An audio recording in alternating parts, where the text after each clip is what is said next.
재밌잖아요. 참 그래도 참 정감이 가는 그런. 그다음에 그 부천 영화에서 그림연재 상영한 다음에 여기 나와갖고 아직도 자기가 젊다. 뭐 여기 그때 만약 부천 영화제 가셨던 분이 때문에 젊다 그러고 하면서 동전 4개를 갖다가 공중에 던져갖고 그걸 갖다가 땅에 떨어지기 전에 4개를 다 받는데요. 근데 이제 좀 나이가 꽤 됐잖아요. 이제 60 좀 넘었나? 아무튼 그럴 것 같은데 계속 실패를 했어요. 3개는 잡았는데 마지막 한 개 계속 놓쳤어요. 근데 한 5번인가요? 6번인가? 한 7번을 갖다 계속 하더라고요. 그러니까 뭐 질문이 있고 뭐 이런 거였는데 그런 거 다 상관없고 질문이 뭐다 상관없고 뭐 Q&A 아예 잡을 때까지 해갖고 7번째인가에 동전 4개를 던진 거 같다가 다 이렇게 잡더라고요. 그래갖고 대단하다. 근데 우리 박수 해주잖아요. 사실 3개를 잡는 것도 굉장히 네, 힘든 거죠. 그리고 그러면서 이제 뭐 당연히 이제 예상하는 말이겠지만 그 인터뷰 끝난 다음에 언제 그 대만에 타이베이에 오게 되면은 꼭 연락하라 그러면서 그 명함을 줬는데 그 명함에 분명히 그 왕정명인가? 왕정권. 네. 그 본명의 이름이 좀 더 느낌이 셌던 것 같아요. 정권이잖아요. 그리고 또 왕후에 대한 일화 중에서는 뭐 이런 얘기 하는 거죠 뭐. 왕후에 대한 일화 중에서 제일 재밌는 것 중에 하나가 성룡이 이제 흑사회로부터 그 생명의 위협을 받았고 이제 거의 뭐 작살나는 시점이 이제 1970년대 그 말에 한 번 있었는데 왕후가 그 호주인가요? 어디로 피신을 시키고 흑사회하고 이렇게 교속을 맺어갖고 성룡을 갖다가 이제 살려줬다 그러더라고요. 이제 근데 깡패들은 항상 그렇잖아요. 깡패라고 말하면 뭐죠? 하여튼 그렇게 은혜를 준 사람 꼭 그게 있잖아요. 보답을 받잖아요. 그리고 그 다음에 성룡을 왕후가 제작하는 몇 개의 영화에 이제 특별 출연 비슷하게 왜 나왔어? 싶은 영화들이 몇 개 있거든요. 대복성인가? 대복성하고 그 다음에 화소도? 네, 화소도 이런 거에 성룡이 정말 출연하기 좀 싫었을 거예요. 근데 왕후가 목숨을 보여줬으니까 어쩔 수 없이 출연한 그런 게 있고 그 다음에 누구죠? 그 흑객에 나온 그 일본인 그 무술 배우 있잖아요. 고라다 야스키 같은 경우에 왕후에 대해서는 굉장히 많은 어떤 일화들을 갖다 얘기를 해주는데 고라다 야스키가 그 일본에서 이제 홍콩으로 진출을 해갖고 홍콩 영화의 첫 번째 출연한 게 이제 흑객인데 이 흑객 출연할 때 고라다 야스키가 이제 일본말 그러니까 홍콩말이라는 걸 잘 못하니까 그러니까 대만의 흑사회나 이런 사람들이 이 고라다 야스키를 갖다가 좀 뭐랄까 이리저리 끌고 다니면서 많은 영화를 갖다가 이렇게 계약을 해버리고 그 다음에 이 말이 잘 못하니까 그냥 좀 사기를 많이 쳤대요. 그러니까 고라다 야스키가 뭐 꼼짝도 못하게 만들어버리고 그런데 이제 그걸 또 왕후가 가서 그걸 또 다 정리를 해줬다 그러더라고요. 그래갖고 딱 요거 몇 개 출연하고 그 다음에 그거 안 하기도 하고 그 다음에 이제 고라다 야스키가 굉장히 기억나는 거라고 하면서 이제 얘기한 걸 하나 들었는데 그게 뭐냐면은 촬영을 하면은 점심시간이 되면은 일단은 왕후는 자기 세상이래요. 그리고 점심시간은 뭐 이제 촬영 스케줄과 상관없이 한 2시간, 3시간 동안 이제 가갖고 술 먹고 같이 뭐 별거 다 했다고 그러더라고. 뭐 여자애들 집서부터 시작을 해갖고 별 대만의 그 어두운 곳들을 다 데리고 다니면서 고라다 야스키를 갖다 이렇게 재밌게 같이 놀아줬다고 그러더라고요. 근데 이제 고라다 야스키가 자기 그것도 다 해줬고 정리도 다 해줬고 흑사회 사람들이나 이런 어떤 깡패들한테서 보호막도 다 쳐주고 그러고 너무너무 고마워갖고 굉장히 뭐 은혜를 받고 싶고 뭐 그런데 이제 왕후는 별 생각 없이 그냥 이렇게 꼬마 하나 데리고 다닌 것처럼 이렇게 막 이렇게 데리고 다녔겠죠. 그러다가 에메랄드 반지? 에메랄드 반지였나? 그걸 갖다가 또 자기 돈 굉장히 많으니까 뭐 왕후 집에 금 세수대가 있고 화장실에다 금으로 했다는데 물어보니까 진짜 그렇다고 그러더라고요. 근데 하여튼간에 에메랄드 맞아요? 그 보석이? 하여튼 무슨 보석이었죠? 그걸 갖다 아무 생각 없이 그냥 술 취하고 확 사줘 버렸대요.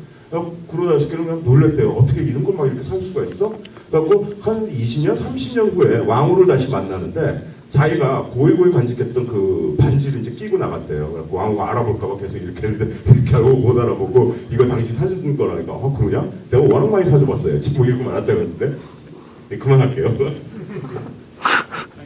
삼합회나 이렇게 그런 조직 얘기가 나오니까 저는 또 이렇게 사실 이 장철 영화를 또 분석하는 것 중 하나로 저는 어떻게 보면은 이 장철 영화가 그 당시 이렇게 엄밀하게 설명을 하면 도품 영화라는 생각도 해요. 그러니까 이전까지 무술 영화라든가 무협 영화의 어떤 공식이라고 하면은 문파와 문파 간의 대결, 혹은 역적과 충신의 대결 그런 구도가 보여지는 게 정석인데 여기에 나오는 그 금룡회라고 하는 조직은요.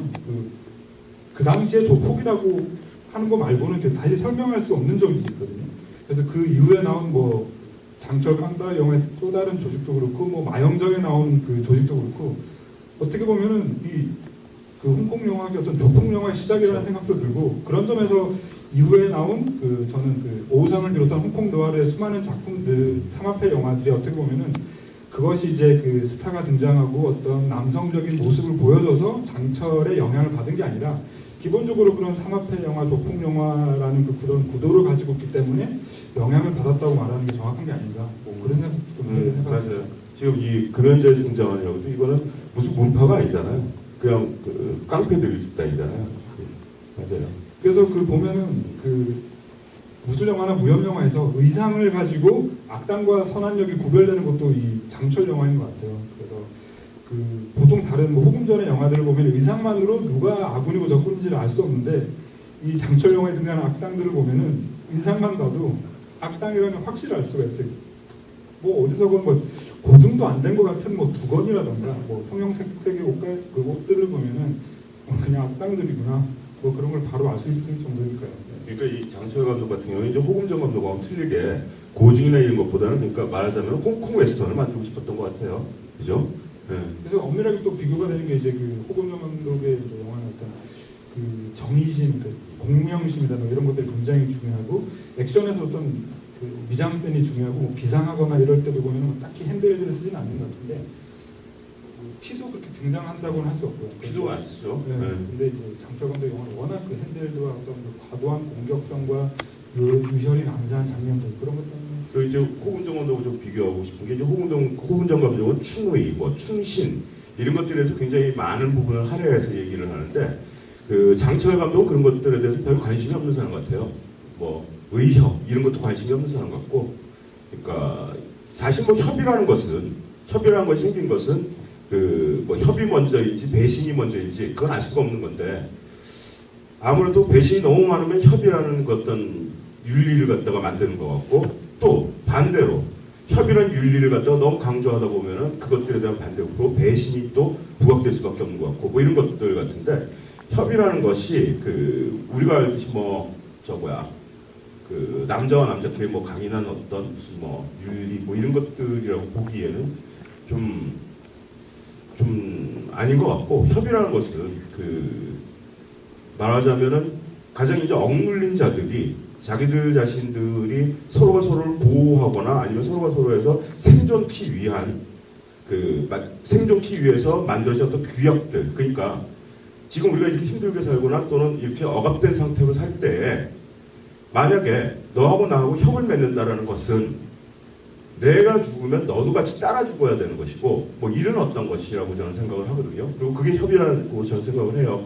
그리고 그 협이 생겨난 것들이 다 춘추전국 시대나 이때부터 가장 배신이 많거나 이럴 때부터 이제 나온 건데, 그러니까 이 장철 감독 같은 경우에는 그 과도하게 부풀려진 말하자면 어용화된 협을 갖다가 이 사람은 좀 제자리를 좀 끌어들인 거 아닌가라는 생각이 좀 들어요. 그래서 여기에서도 뭐 그렇게 협을 갖다가 무슨 뭐 대단한 것이냐 찬양하거나 이러질 않고, 그러니까 이제 이 장철 영화의 가장 돋보이는 지점이 그런 것들, 그러니까 협의나 뭐 이런 것들에 대해서 굉장히 좀 허무주의적인 시각으로 바라보는 것, 그게 굉장히 중요하다는 생각이 들어요. 그리고 대자객 같은 경우에 보면은 그게 굉장히 잘못하면은 가미가제의 또 다른 한 면을 갖다 이제 보여주는 그런 영화가 될 수밖에 없는 것 같은데, 사실 그렇잖아요. 거기서 석정이 하는 짓은 어떻게 보면 가미가제 같은 어떤 느낌이 좀 있는데, 이 장철 감독이 갖고 있는 자기 자신의 어떤 균형 감각으로